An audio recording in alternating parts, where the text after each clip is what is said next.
Hello everyone, welcome back to another episode of r/slash Tales from Tech Support. In today's episode, one of my longest service calls ever. Interviewee has second thoughts. Outlook isn't working. Off-site backups? Yes, we have one of those. Before we get started, make sure to subscribe so you will never miss a video. So let's get started. One of my longest service calls ever. This story goes way back to '91. I was a field service tech for a computer company in the western US. My territory was pretty large, basically half of a US state. I had one large customer in the city I lived in, a smaller customer about 2 hours drive away, and a third customer 4 hours away in a different city. Needless to say, I did a lot of driving. The systems I supported were mini computers from the '80s. Computers, tape backup systems, external disk drives, the old-fashioned big as a washing machine type. Plus telecom devices, printers, dumb terminals. We provided service for everything and got paid pretty well. This is all pre-internet, and PCs were fairly new. Anyway, I got a call from my 2-hour-away customer first thing one morning. They had a terrible storm the night before, lightning strikes all around, plus a power outage, the system is down. Do some troubleshooting over the phone. Computer has various LED indicators on the front panel, AC power is on, all else dark. External disks are in standby mode, fans running but media is not spinning. I figure one of the power supplies is fried. I have no spares, but jump in my car and head up. Arrive on site, pull out my digital meter and start checking voltages. All the power supplies are in a common chassis, so it's easy. And in less than 5 minutes I find one of the 5-volt power supplies is dead. This has no internal fuse, and I can see it's getting input voltage. Get on the phone to my parts support. I need one of these power supplies boxed and put on a plane if at all possible. Overnight is second best, but please try and get it to me. And, this is a really important part, there are 2 versions of this power supply for different models of this system. They are not interchangeable. I must have the newer/larger/heavier version. No problem, they'll call me back. I poke around to see I can find any other damage. Explain to the customer that there may be additional things broken, but I can't troubleshoot until I have the power supply replaced. Parts guy calls me back. They don't have one in the office, they sent it to Houston. Guy in Houston will box and put it on a plane to me. I call the guy in Houston, who I've worked with for ages. He's totally reliable, and tells me he's on his way to the airport. He'll call me when it's shipped. I have a 2.5-hour drive from the site to the airport, so if I leave soon I'll get there around when the package arrives. Explain to the customer, I'll be back when I have the power supply. They will arrange after-hours access for me, just in case. So far, things going as good as I could hope. Drive to the airport, find the air freight office. They have my package, all is good. Airline guy hands me the box, and my heart skips. The box is too light. This is the older version of the power supply. I rip the box open. Yep, wrong part. I find a payphone, no cell phone in those days. Call my parts guy and rip him a new one. Houston customers have none of the older systems. This should have never been sent.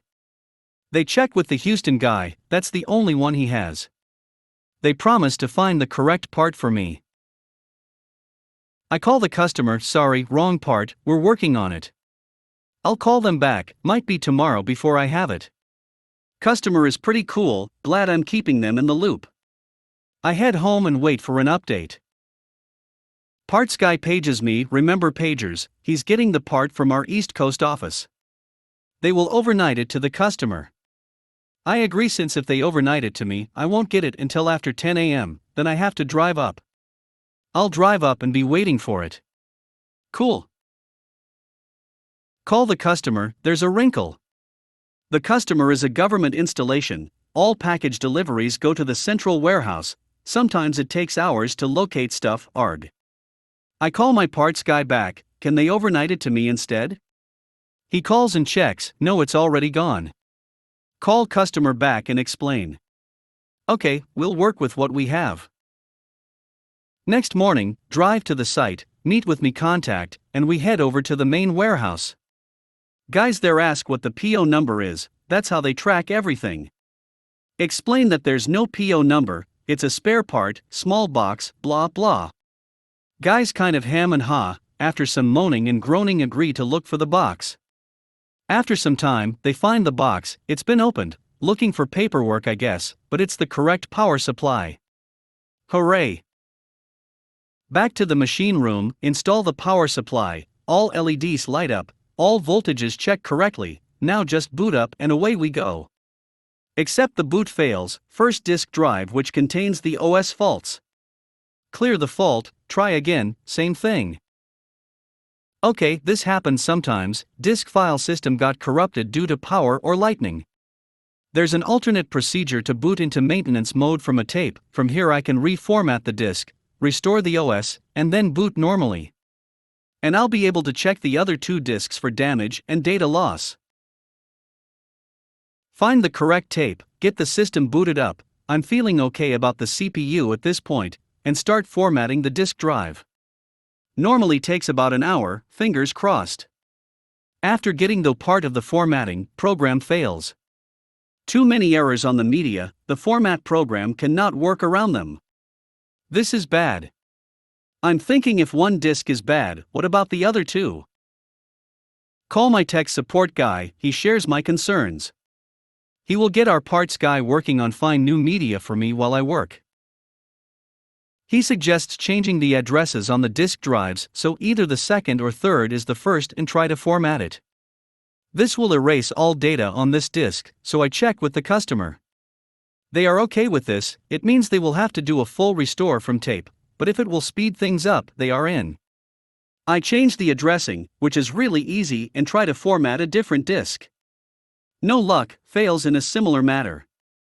Try the third disk, same thing. Call my tech support guy back. Wants me to swap the disk media from the other two disks into the first drive, and see if I can at least get one disk up and running with the OS on it. This a total long shot, and we would never do this except getting me replacement media is going to take a day at least.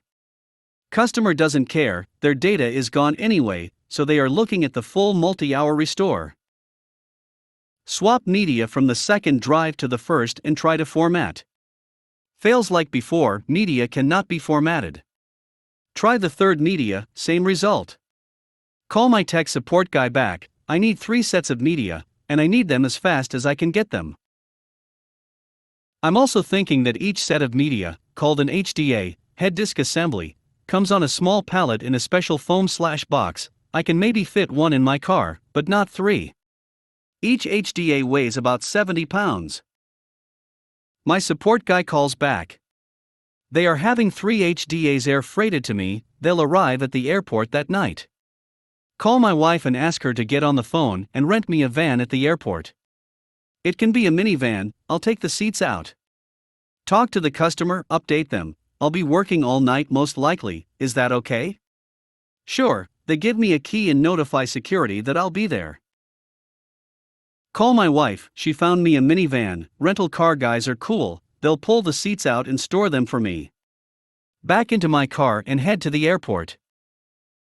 Get to the airport and park, get the parking shuttle to the airport, catch the rental car shuttle, and they have the van ready, so far, so good. Head to air freight, pick up the pallets, airline guys help me load them up, I'll be on my own at the customer's site. Drive back to the site, now well after dark. Back the van right up to the front door, site is closed so no big deal, I'm not in anyone's way. Unbox one HDA and carry it into the machine room, install it, power up, start formatting. And it works. Get the drive formatted, install the OS, reboot as normal, now have a working system. Run standard disk check while I'm lugging in the second HDA. Install the second HDA, power up the second disk drive, fire up the disk formatting program, different program for disks that are not the first one. And the program is not found. Spend some time looking in various directories, then I remember. Our phone support folks had been instructed to remove the program from all customers' systems because a few were purchasing third-party disk drives and adding them to their systems. So the format program was deleted and all field techs were given a tape with the program on it. If we ever needed it, we were supposed to restore it from our tape, run it, then delete it from disk when we were done. I know I have the tape, but it's in my car at the airport. I searched to see if there's another tape on site. Can't find it. Cursing myself, I lug the last HDA into the machine room, jump in the rental van and head back to the airport. Get to airport in record time since it's now the middle of the night and there's little traffic. I think it took 90 minutes. Into the parking area, find my car, grab the tape, back in the van. Attendant lets me leave without paying since I was there less than 5 minutes. Back to customer. It's now early in the morning. I get the second drive formatted, run the check program, get the third drive formatted and checked. While this is going on, I get the bad HDAs boxed up in the van and labeled for shipping. Everything now is in the customer's hands. They'll have to restore all their data and have the software support folks assist them getting things back to normal. I leave a note for the customer since no one is in yet. I'm pretty wiped out by now, but get in the minivan and head back to airport to ship the parts back. I'm cruising along the highway. The eastern sky is beginning to get light. Sun will be coming up soon. My pager goes off. I can't effing believe it. I'm in the middle of nowhere, but there's one spot with a gas station and convenience store coming up. There's a pay phone there. Call into the dispatch folks. My 4-hour-away customer is completely down. I call them, system is down, no LEDs on the front panel. Great, another power supply or fuse. This customer has older version, so the power supply I was shipped by mistake will actually work in their system. Plus it has an internal fuse that is difficult to reach, but I should be able to get them up and running. I explain I've had no sleep and can't drive, but there's a puddle jumper airline I can catch. I'll call them back. Call my wife, she's awake. Can she call the airline and get me a seat? Customer will pick me up at the airport and get me a motel room. I start driving again, get to the airport. My wife pages me, I've missed the morning flight, there's one in the evening. Fine. I ship the bad parts, turn in the rental van, pick up my car, go home and call the site I've been working on for the past couple of days. They are okay, restore is in progress, things are looking good. I get about 3 hours sleep. That afternoon I head back to the airport, get the puddle jumper, fly to the other city. It's now dark. Customer picks me up and we drive to the site. Staff gone except for the operations folks. Yank out my meter, number 5 volts. Feel like I'm having flashbacks. Takes about 20 minutes to unbutton things, so I can get to the power supply and dismount it so I can get to the fuse. It's a bad design, the fuse holder is up against the side of the chassis, so you can't get to the fuse. Pull the fuse, it's blown. Okay, did it blow for a reason or just for yucks? Replace the fuse and set everything back so I can power things up. System powers up and boots fine. Great. Power off and refasten all the stuff I had to undo to get to the stupid fuse. Power up, they are in business. Customer drops me off at a motel and I totally crash. Wake up the next day and call the customer, everything is fine, system is up, they are catching up from the outage. I have a ticket for puddle jumper, call a cab and I'm off to the airport. I clocked a huge amount of overtime that week, but a large amount was billed back to the customer since power and lightning damage was not covered by the service contract. My boss was happy because so much of the work was billable. Interviewee has second thoughts. Kind of long, but here goes. Another story from days working for a university. My job was systems administration for a medium-sized research and teaching department. We basically handled everything from servers to networks to security. I was one half of a 2-person team, which was manageable as long as both team members were fairly competent. However, as time passed, my co-worker moved on new career, which meant I had to pick up the full workload, plus I did most of the recruiting work. As long as I could move things along, it would be okay. We'd get the job posted, collect applications, select candidates, and schedule interviews. All typical hiring activities, except our department was considered a better place to work than other university IT areas, and so we tended to get a lot of applications from folks with questionable qualifications. Our main IT group on campus was fairly large. There were web developers, database administrators, network engineers, and managers. Lots and lots of managers.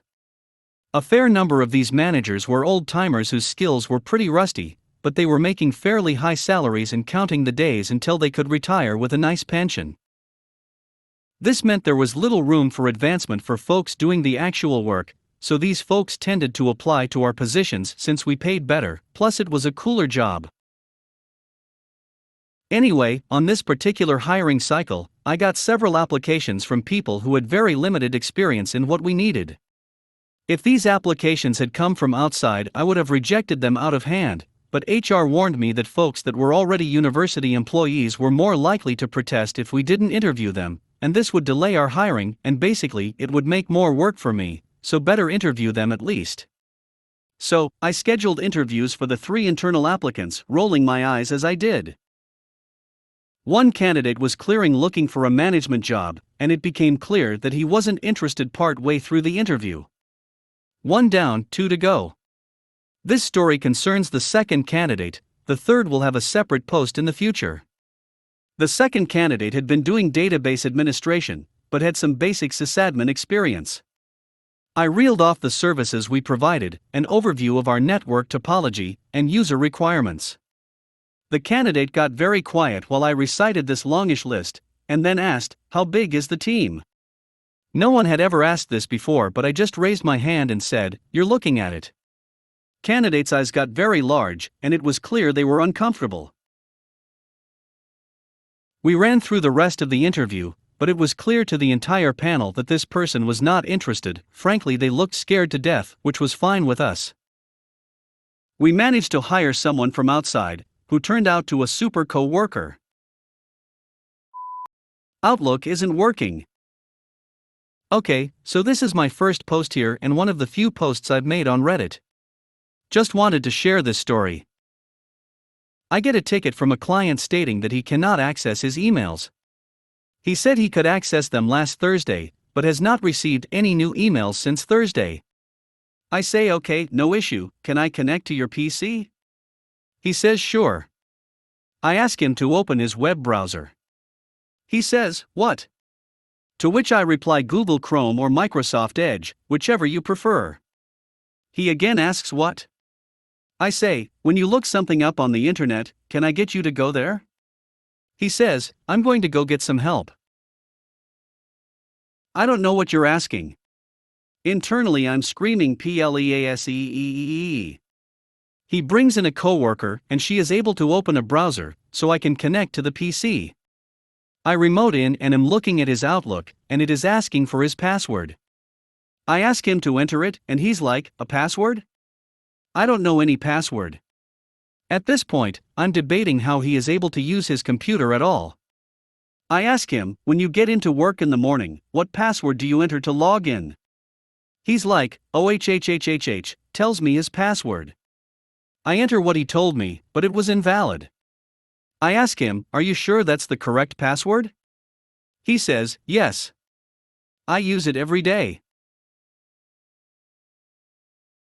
There's a pause. Wait, it said it expired last week, and my coworker changed it to new password. I enter that password and it authenticates him and loads his email. I am like, "There you go, sir, anything else I can help you with?" He says, "No. Thank you." I hang up and just laugh. I've been working in the IT field for about 2 months now since I got out of the service, and stuff like this just cracks me up. Thought I'd share for others to get a good laugh. Off-site backups? Yes, we have one of those. A while back I worked for a tiny MSP, and we got a call from a non-customer in a panic. They were very keen on the security of their company files and the designs that were their trade. So much so that they had no local copy. Instead, every night they copied their working folder to a write once live DVD, then deleted all the files off their daytime disk, and the boss took the DVD home. Next day, copy it all back on and repeat. The problem is that to make a live file system work on a write once DVD, the DVD writer has to rewrite the table of contents after it writes the new files. Until the day it doesn't, they don't notice, and nobody knows until they try to load the files back on the next day. Did I mention that their files weren't all that big? They'd been using that same DVD for years. It was the only copy of all their company data.